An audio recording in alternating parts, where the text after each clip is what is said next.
Are you writing emails to convince people or to communicate with people? I'm Anne with Winletha, bringing executive coaching to young professionals. All my years of writing papers at university did not help me with writing email. Actually, I think it caused some problems.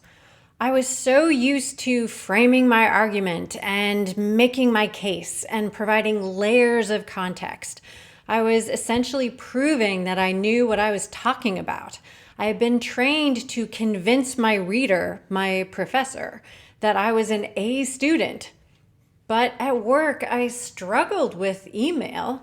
I would condense and would still hear that they're too long.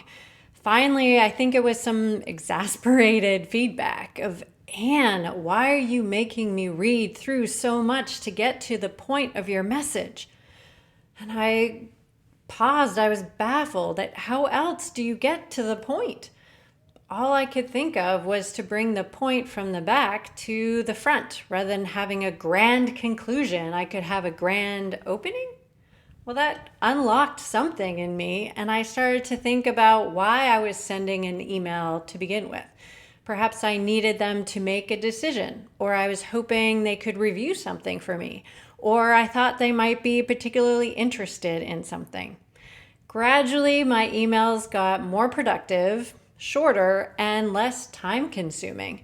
Eventually, I shifted my mindset from convincing to communicating.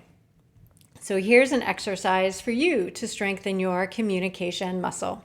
All this week, at least once a day, pause before sending an email and think about why you're sending it. Is it for their decision, for their review, for their information? Then be direct and clear about what you're asking of the reader as you start the email.